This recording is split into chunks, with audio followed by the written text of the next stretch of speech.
hari uburyo byakwirindwa bino bintu abantu bose babicuruza bose bagafatwa bikabura mu gihugu abana bakabura aho babikura ubundi bigahagarara. Ngayibaze kuba umubyeyi atakwizera ngo guhe n'igihumbi amafaranga y'u Rwanda igihumbi ariko noneho dira akakwizera akaba yakwindika urumva staff ndavuga MUGO ya $1000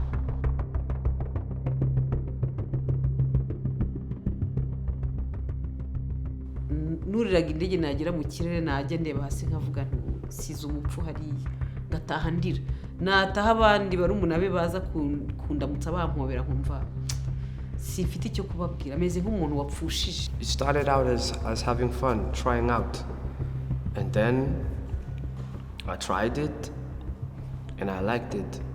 we yaje ambwira ngo nta kibazo ngo nge ngo ndi heavy ngo nge ndabimenyere ngo n'ubundi ngo naribi aba yiteye n'ubundi bimwe yitera gataragenda yitera 40 yayisaraba mbere bayivanaga muri Pakistan none bari kujya kuyifata hariya bizagenda ute? When somebody call you a boss, you have to prove that you're the boss. Biza kurangira basanze umurambo kuko hari abigeze bahamagaye za nimero zitishyurwa basanga bamujyanye bamujyanye mu buruhukiro. People are medicating, if you will, the trauma that they've experienced in life with drugs. Maybe not the first time, maybe you're at a party, you're with your friends, you're hanging out, and you experiment, right? But then after that, you remember the feeling you had when you used the drug, and you forgot about your problems.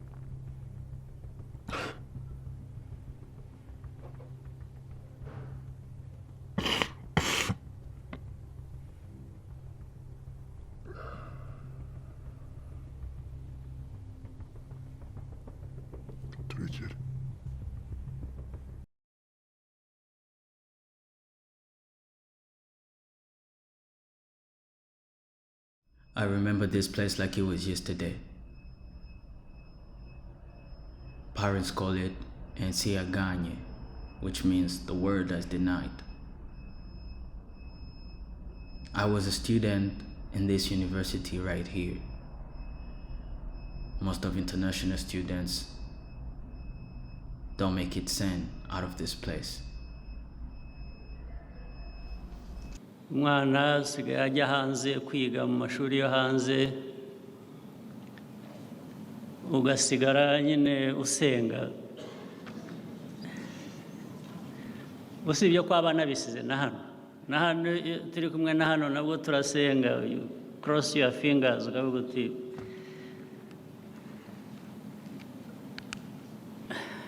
wenda abana b'u Rwanda bazabisimbuka abenshi nibura. Donc ngewe umutima wamvuyemo nkajya ndarandira nkajya ndaransenga ni kumwe abanyarwanda baca umugani ngo nguhiriye mu nzu ngo ntaho adapfunda imitwe. Ubwo rero byageze n'igihe ndamubura complètement hahandi yabaga nta kihaba ngahora telefone iri bugufi mvuga nti uwambwira ngo aramubonye nakwiruka hakabumbwiye ati ndamubonye kansanga nkagenda nahagira batarahavuye nk'abagiye ahandi na umutima wamvuyemo ku buryo ntashaka kukubwira nsaba inshuti ze ndababwira nti mwuka byara muzamubona azambwire. Umunsi namufashe n'ubundi ari mugenzi we bimbwiye ati ndamubonye ahantu kure naho hari ibitaro byitwa Butabika ni nkandera y'ino mu Rwanda ni nkandera yo mu Rwanda tumujyanayo ko narahageze mpabona benshi abajene abagore abagabo biteye agahinda turahinjira tuvugana n'abaganga bamukorera ama examen yo kugira ngo barebe ibiri mu mubiri we ariko ngewe icyo natagetingaga ni ukumusigaho arambwira ati mama ntusigaho nzakwanga ubuzima bwanjye bwose ijambo umutima umvamo sinari nkimwizera of course ariko uwo mwanya nabonye ukuntu bigenze ndavuga ndetse turarwanira mu mahanga. Shema ndongera musubirana iwanjye, musubirana imuhira, n'ubundi arongera arancika, yancitse inshuro ntazi umubare. My name is Khalid Steve Shema. I am a filmmaker from Rwanda and a recovering heroin and crack addict for nearly 4 years. I got hooked from Uganda. And when I came home, the epidemic was here too. I took on this journey with my friend.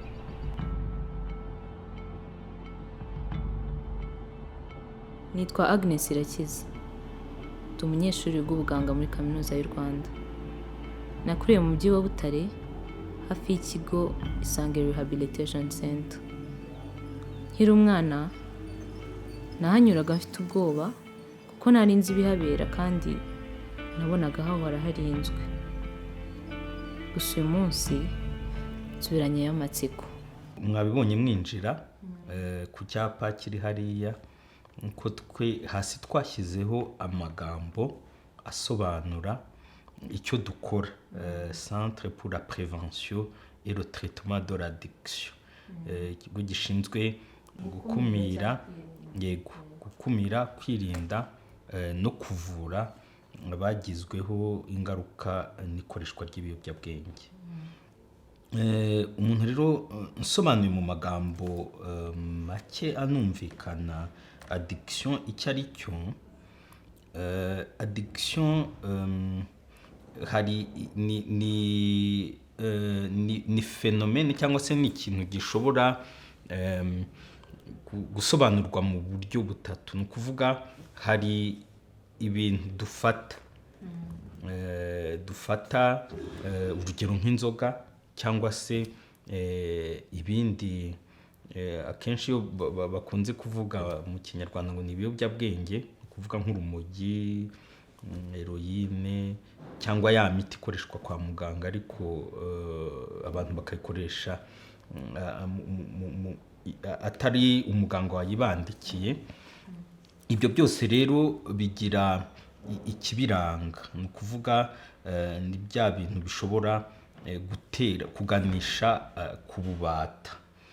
Bishatse kuvuga iki rero kuba imbata ya kimwe muri ibyo nari maze kuvuga haruguru. Nuko umuntu agera ahantu atakibasha kubikontorora. So I was at like 19, 20, I don't remember, but it was like in that range. So I was the manager of the motel, controlling the house that we rent in Tumba, everywhere, in Border, So I had access to money. So through those things, I start, meeting different people to peer pressure, you want to be like other, going to clubs, drinking like expensive alcohol, let me say beer or whatever. Like I used to spend like 24 hours drinking alcohol non-stop. It was like, I don't know, man, crazy. Later we get 40 hours drinking non-stop. So later I get addicted. So I couldn't sleep.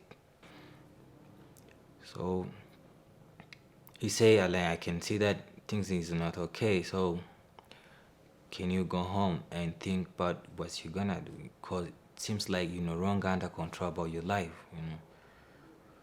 So I couldn't live without money, when you get having money anytime. People used to call me Kabos. I remember. When somebody call you Kabos, you have to prove that you're the boss. Yeah, you understand. The drugs got me fucked up, the money keeps running out. My claws once telling me to slow it down, it'd be alright.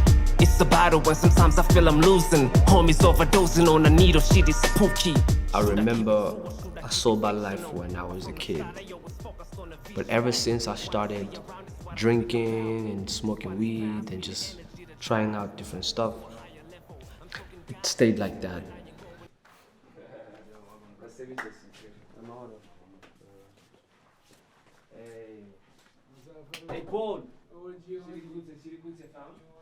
I am a recovering heroin addict. The drug that I had difficulties with controlling and maintaining, the drug that brought difficulties in my life. Everything just starts as experimenting. Everything starts as experimenting, having fun and trying out. I already had an experience with other not very, very hard drugs. You know, it was my first opioid, you know, and it started out as having fun, trying out. And then I tried it and I liked it. 14th January, I came to this facility, but I ran away and chose to recover by my own, something I consider as hell. I wanted to know what really happens when a patient gets here.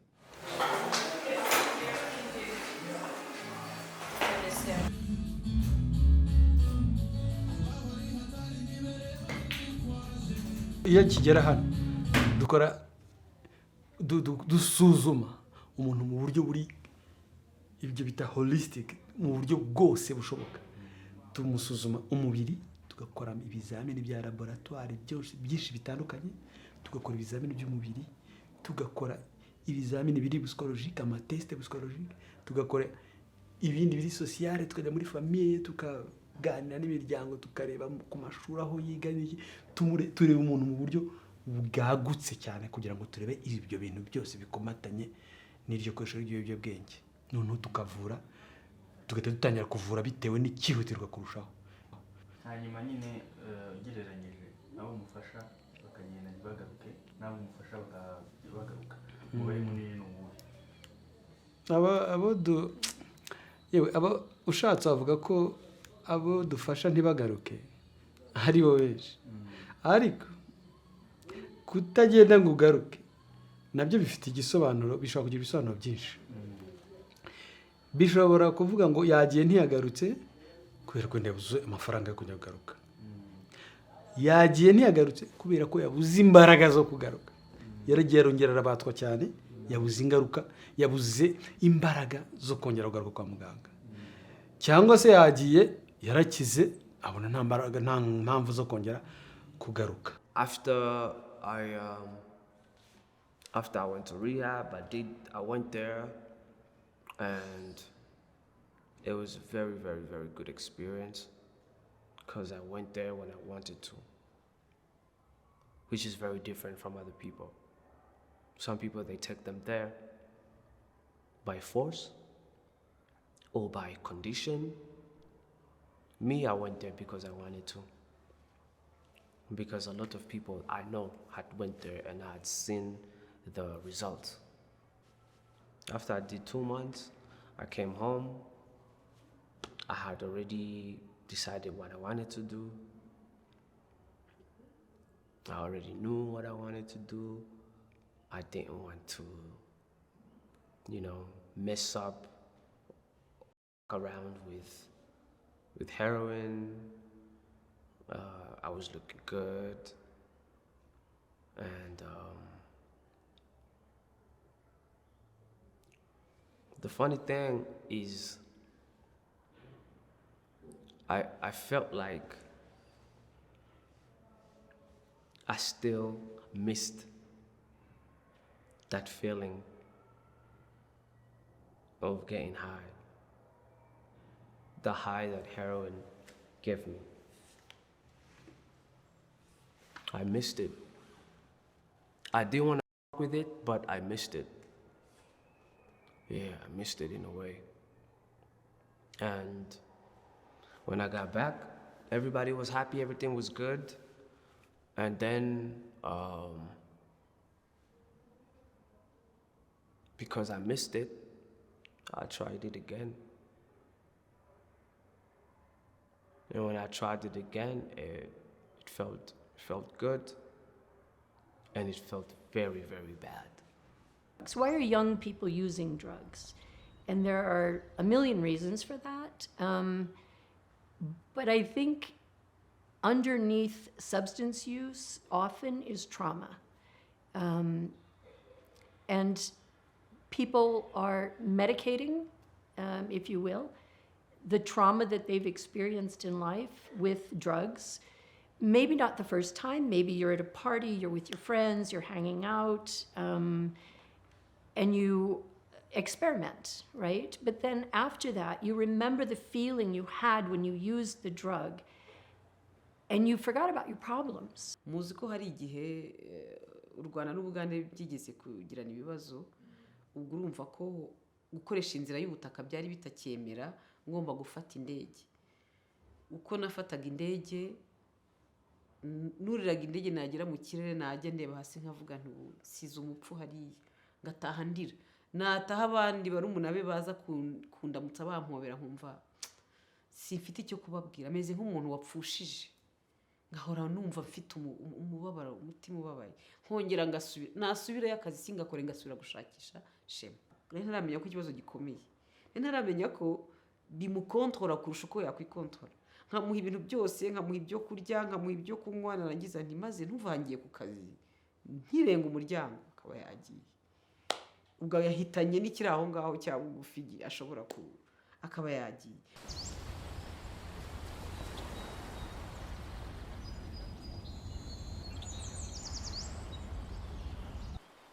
Heroin umuntu uyizi wese arimo kunyumva. Byarangiye ibyo ngibyo birangiye nanone mu rugo bangiriye icyizere, bongera bamereza indi shop ya miliyoni 5. Nawe ndayitwika mu mezi 3. Bafata umwanzuro, baravuga uyu mwana akeneye kujya muri rehab. Nageze i Butare, ndagaruka biranga. Baravuga ibi none ntago twabivamo, reka tumujyane hehe iwawe. Nahuye n'ibintu bitari byiza cyane bituma nisanga mu bintu byo gukoresha ibiyobyabwenge. Ibiyobyabwenge pe ntabwo navuga ngo ni bibi cyangwa ni byiza. Icyo gihe nari mbirimo byari bindyoheye cyane. Hari ubuzima niyumvagamo, kumva no kubireka ari ikibazo gikomeye cyane. Sinzi niba inzoga nazita ikiyobyabwenge, kumva inzoga zo ntacyo zitwaye. Ko ngiye mu buzima bwanjye nagiye nywa ibintu byo gukurura by'amaganja muri Congo bita urumogi, nza kugera no ku bindi biyobyabwenge ntatekerezaga ko nanjye nageraho, n'ibinini narabinyweye. Batazabashuka, batazababwira testinga. Byarangiye nkoresheje injection, staff ni no test. Iyo testinze rimwe biba birangiye. Ingaruka yabyo none ushaka kwanduramo sida. Ko nakoresheje urushinge rwanjye ntunyizeye. Niyo waba uzi ko nyanduye bitewe n'uburibwe ufite, ntabwo ubyita, ubitekerezaho nyuma umaze kugira ute kwivura. Ubundi babyita kwivura.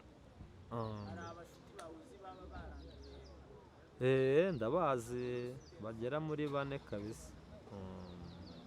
Akenshi urumva hari igihe kubera amafaranga n'iki no kutabona ibikoresho, hari igihe bakoresha ibikoresho bimwe, agakoresha kenjekitaho umuti muke cyangwa se akawumariramo akaguha nawe ugakoresha gutyo. Niyo mpamvu nakubwiye ngo ikintu cya mbere dukora iyo umuntu aje hano, turasuzuma tukamusuzuma mu buryo bwagutse bwose, tukamufatira amaraso tukareba niba nta zindi ndwara afite.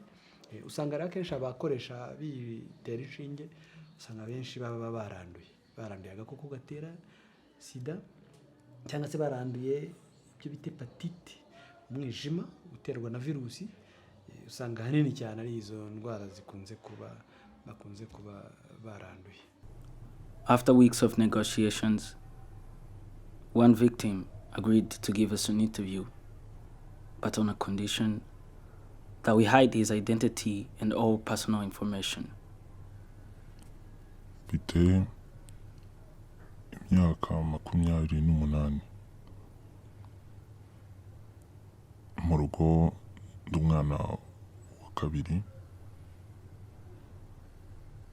natangiye gukoresha MUGO muri 2017 tangira gutyo cyangwa mo hagati. Icyo gihe nayivangaga n'urumogi byo bita cocktail. Natangiye kuyitera muri 2019 nibwo ntangiye kwitera dukoresha ziriya nshinge z'abantu barwaye isukari.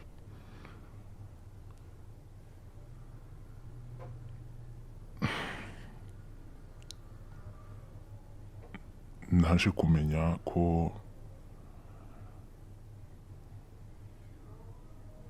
mbana n'ubwandu. hari umuhungu umwe twiteranaga yaraje aho twanyweraga arabitubwira, atubwira ko bamusanzemo iyo ndwara kubera ko twese twiteranaga dukoresha inshinge zimwe. Twari bane turagenda twese bamaze kudupima tubwira ko abandi babiri muri twe nabo banduye.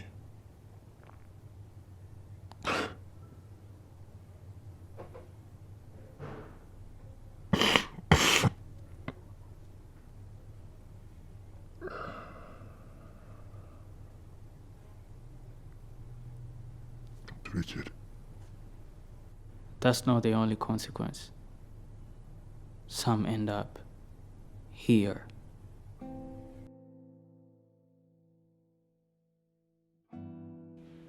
Byaranangoye nanjye kuko nahamagaye papa we. Papa we nsanga ntari no muri Kigali. Ndamubwira nti nyamuneka umwana arampamagaye ambwira ko umuhungu atameze neza, ashobora kuba yanagize overdose. Shakisha uburyo wabimenya, mwoherereza izo nimero, arahamagara. Biza kurangira basanze umurambo kuko hari abigeze bahamagaye za nimero zitishyurwa, basanga bamujyanye bamujyanye mu buruhukiro. We yaje ambwira ngo nta kibazo, ngo ndi heavy, ngo ndabimenyere, ngo n'ubundi ngo nta ribi aba yiteye, n'ubundi bimwe yiteraga ataragenda yitera 40 yayisaraba. Nibuka nanjye uburyo narabyemo, ndavuga arazanzamuka musuka amazi mu mutwe nkuri ibintu byose mbona wapi.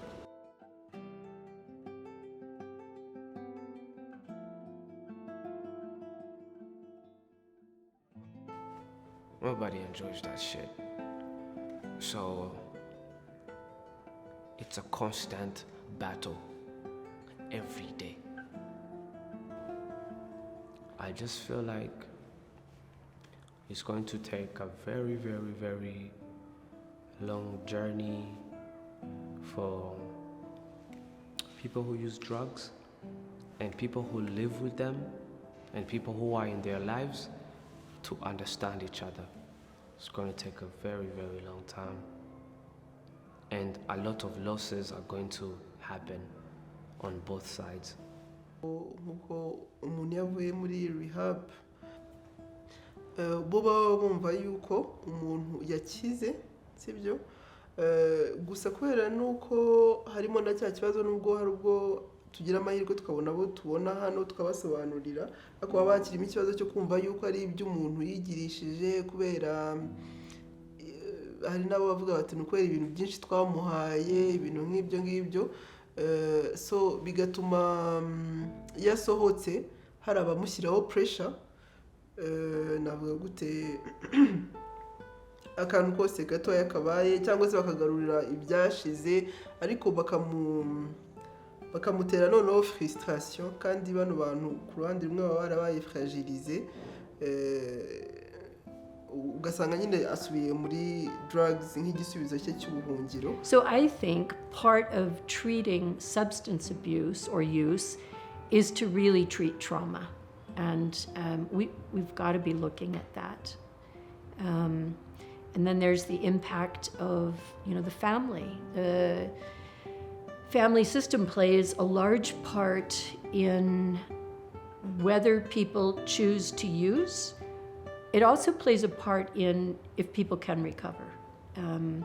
So if you have at least one person in your family that's supportive, that believes in you, that believes that you can recover, and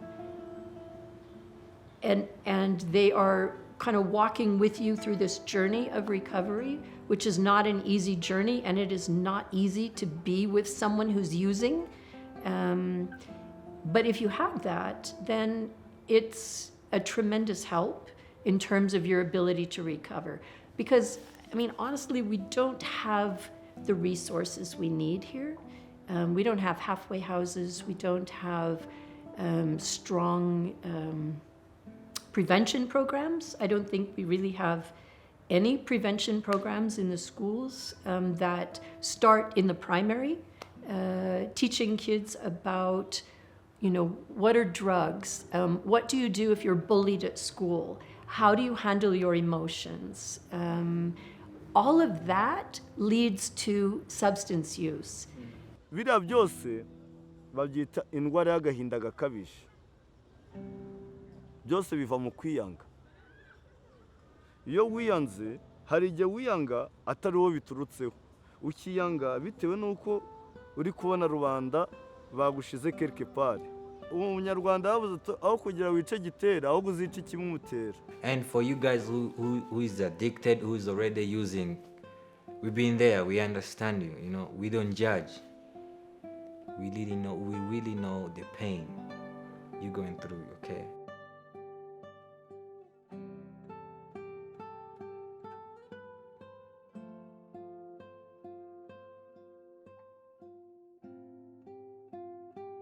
And so I use it not just for mental health clients, but for people with addiction as well, because most of the people that have problems with addiction also have some mental health issues, depression, anxiety, PTSD.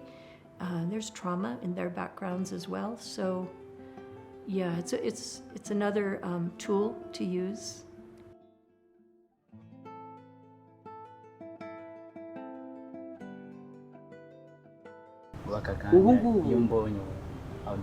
How do you feel?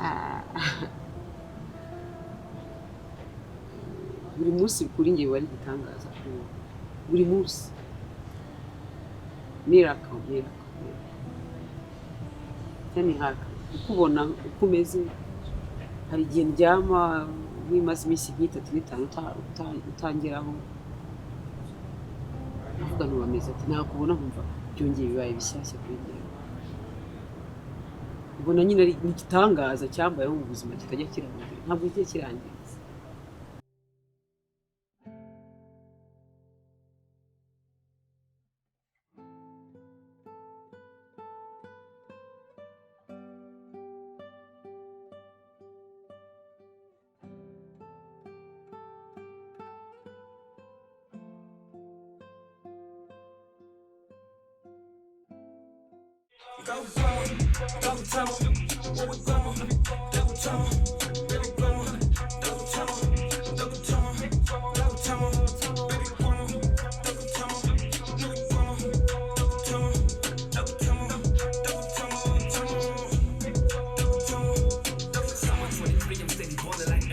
Shorty 23, she told me she like it nasty. When I was shooting, baby, say they looking like baddies. Bad bitch, I love the way she calling me daddy.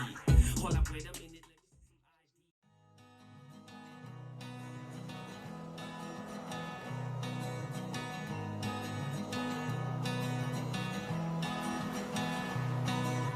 Cry, cry, maybe someone will hear. Smile, small child, maybe all will be fooled. and scream. Maybe you scratch the heavens. Love, love, maybe the hell won't attack you. Ooh, ooh. My soul said a lot. Ooh, ooh. My heart just listened. Ooh, ooh. My pain just doubled. 'Cause the sun shone so hard and nobody gave me a shade. Rain fell so harsh and nobody gave me a shelter. Hunger hit me and nobody came to feed me. I knew I had to grow, grow, grow. There were some tides that could have washed me away. There were some demons that could have